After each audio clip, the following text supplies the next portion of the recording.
Hello and welcome to Tadpole's Guide to Pokemon Breeding in Pokemon X and Y. Last week I showed you some of the brand new Pokemon battle mechanics that are going on for Generation 6.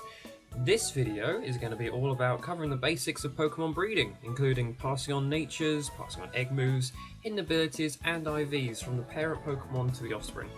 I'll also be introducing some of the changes from Generation 5 to Generation 6.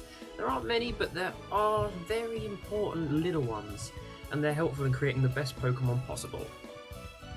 Okay, let's start with the basics, the old birds and the bees. Or should it be the pigeons and the coombees? Oh yeah! If you put a male and a female of the same Pokemon into the daycare on Route 7, then go walk around for a bit, and on your return, you'll probably find the daycare man will have an egg for you, containing another one of the Pokemon you put into the breeding centre. Simple stuff. It may take a little bit of time depending on how much they like each other, but as long as the daycare centre guy doesn't say they prefer to play with other Pokemon, they're going to breed one way or another eventually. The easiest and probably most important thing to pass down is the parent's nature. The nature of your Pokemon affects its stats by increasing one stat and decreasing another. Depending on what role that Pokemon will be playing in your team defines what increased or decreased stat will be most useful, and hence what nature you'll want that Pokemon to be. For example, if you want a special attacker, you could use a modest nature. This increases the special attack but lowers the physical attack stat. Thing is, you're not going to use the attack stat, so this will not affect your Pokemon negatively at all. So if you have a parent which has the nature you want to pass down to the offspring, just give that parent the Everstone, pop them into the daycare with another breedable partner, and there's a 100% chance now from Generation 6, Pokemon X and Y, that the offspring will have that nature. It's handy stuff.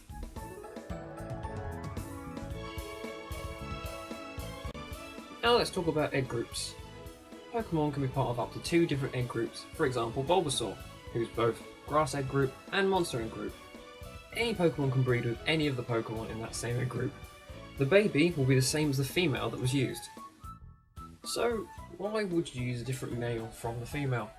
The main reason is to pass on to the offspring moves that it usually couldn't learn.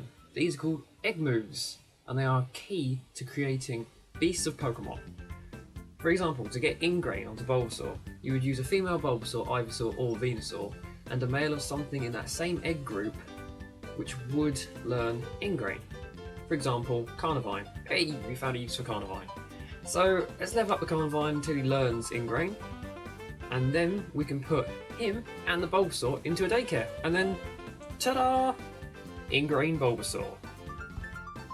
Not every move can be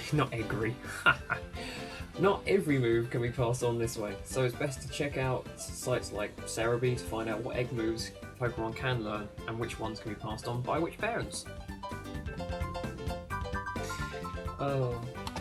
Pokemon abilities can also be passed down to Pokemon of the same species. This is most useful when using hidden abilities, which were formerly known as Dream World abilities. So before X and Y, only the females could pass down these hidden abilities, making males with hidden abilities pretty useless. Now, though, in Generation 6, both genders can pass the abilities down, though females have more of a chance of passing it down successfully. If they both have these hidden abilities though, there's an even higher chance, pretty much 100%, that the offspring will have this hidden ability. So let's keep going with our Bulbasaur family. If we want a Bulbasaur with Chlorophyll ability and Ingrain, Chlorophyll being the hidden ability of Bulbasaur family, in previous generations we would need both a male with Ingrain and a female Bulbasaur with Chlorophyll to create our fusion. But not anymore. From now on, we could use that Carnivine, since we only need one parent with the ability from now on. As long as it's the female, obviously, because then we get a Bulbasaur, otherwise we get a Carnivine, and nobody wants a Carnivine. It's that easy now.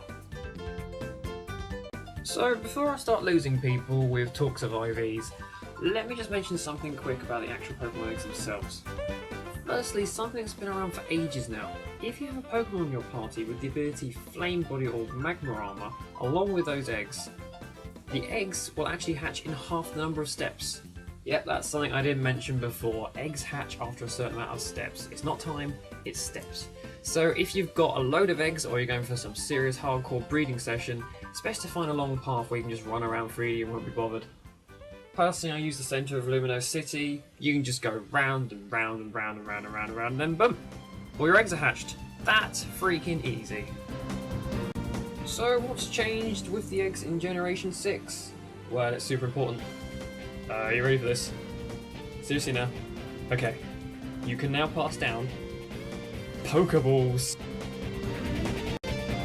Yeah, okay, it's a pretty pointless change. But still, it's handy to know. Whatever Pokeball you use to catch the female of the breeding pair, the offspring will have that Pokeball. The only good thing about this is I can finally make the most luxurious team in the world. Proper fancy luxury ball buggers. Okay, right, let's do this, people. Let's plunge into IVs and eggs. Now, a lot of people see IVs and EVs and they just go glass face and walk away. But I cannot stress how important they are, and in this generation it's even easier. Okay, so I'm just going to cover basic IVs and how to pass them down in this generation. A complete guide on IVs and EVs will be coming up shortly. Let's start with a very basic description of IVs. IVs stand for individual value, and each stat of a Pokemon has an individual value attached to them. The higher the individual value, it can go up to 31, the better that stat will be. With breeding, the baby will inherit 3 IVs, each different stats, from random parents. A specific IV can be passed down by equipping either parent with the corresponding EV boosting item found in the Battle Mansion. I'll go over these items a bit more in my next video, but for now let's just say that the male has a very high special attack stat. If we give them the Power Lens, which increases the special attack EVs, the offspring will inherit the special attack IV of the male. Good stuff. In Pokemon X and Y, an old item now has a fantastic new use. The Destiny Knot will now allow you to pass on up to 5 of the parents' IVs. This is incredible. For people that are a bit more attuned with breeding, this allows you to chain IVs so much easier to create almost perfect stat Pokemon. How do we do this? Well, that's what I'm going to cover in the next video. I'll be going over IVs, EVs, and the brilliant invention of the Friend Safari. So until next time, cheers for watching, guys. Hope this has been some kind of help to you. Please like, favourite, comment, and most importantly, subscribe. I get happy every time I see a new subscriber. And I'll see you guys next week. See ya.